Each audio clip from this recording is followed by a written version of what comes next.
is sit around trying to think of offensive things to call people, but the snowflakes really do see it that way. Like, unless you're treating everybody with absolute immaculate dignity, except old white European men,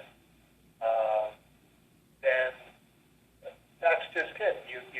You're not entitled to live. You're not entitled to be a human being. You're not entitled to create the work that you want to work. And it's like, wait a minute, you threw me out of your effing society 26 years ago, and now you're going to tell me that I can't even entertain myself and people who think that I'm entertaining?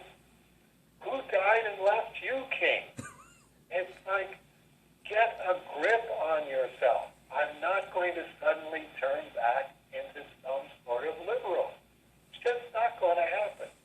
And I'm not going to play, your liberal reindeer game, because I think you're all nutty as fruitcake.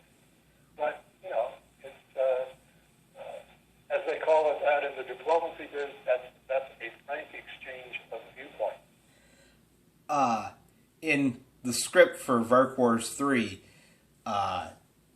because Beatrice was the Leah stand-in for the first couple of them. So I'm continuing that motif, and of course it's the third one, and in the third one, Leia wears the gold bikini.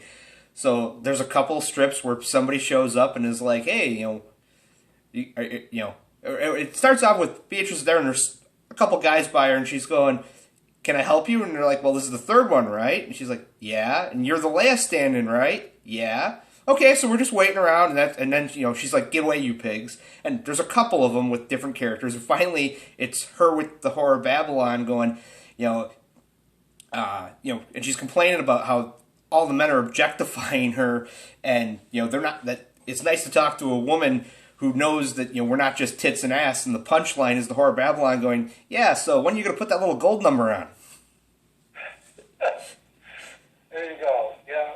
I mean, I thought of it, and it made me laugh, and I'm sure this is something that, when it's done, Dave's going to laugh, and David Birdsong and Ben Hobbs and Sean are going to laugh, and I'm sure the readers out there are going to laugh, and somebody's going to get offended, but I don't care, because it's just lines on paper. Yeah, we're just making jokes. That's how you do humor, is you make yourself laugh, and the stuff that makes you laugh, that's what you do for a living, is making people laugh.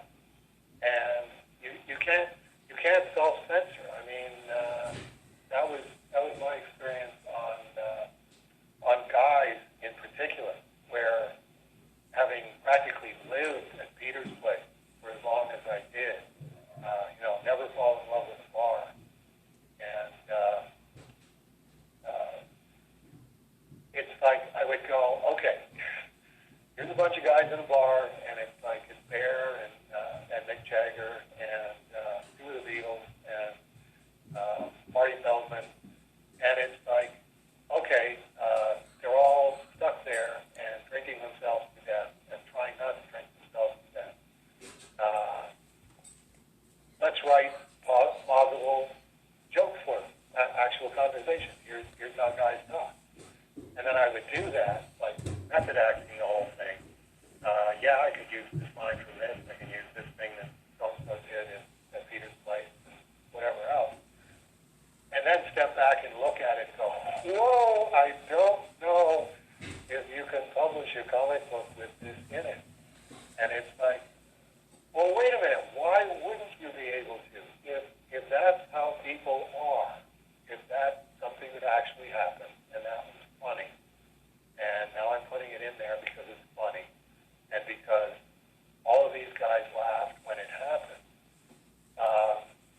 then it's obviously funny. It's not, I'm not doing it to, upset my sister who thinks that everybody should be kind all the time, 100%, and not hurt anybody's feelings.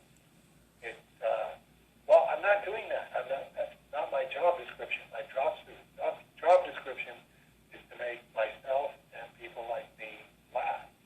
So I won't send you my comic books, but I will send you birthday card every year, and you'll send me a birthday card every year, and that's really how that goes.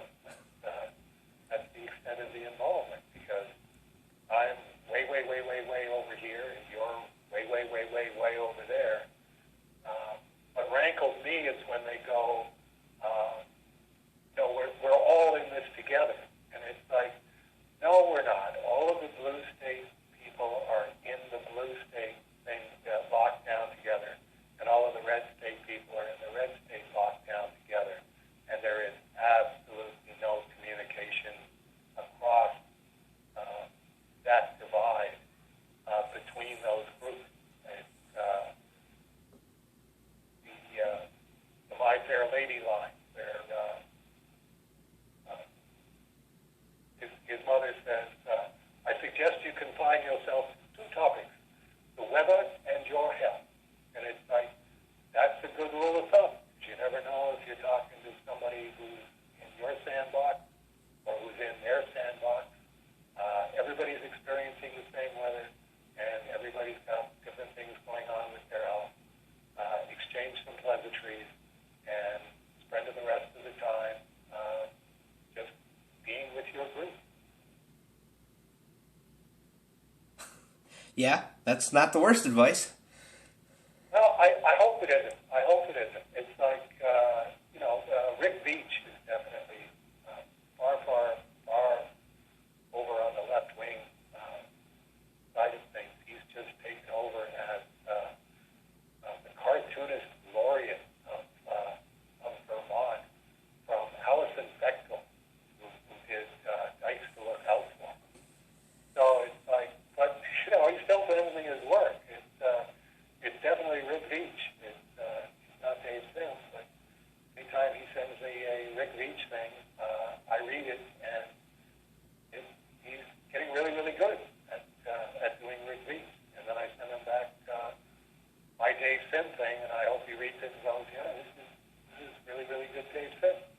And it would be nice if that happened more, but I don't think it's going to.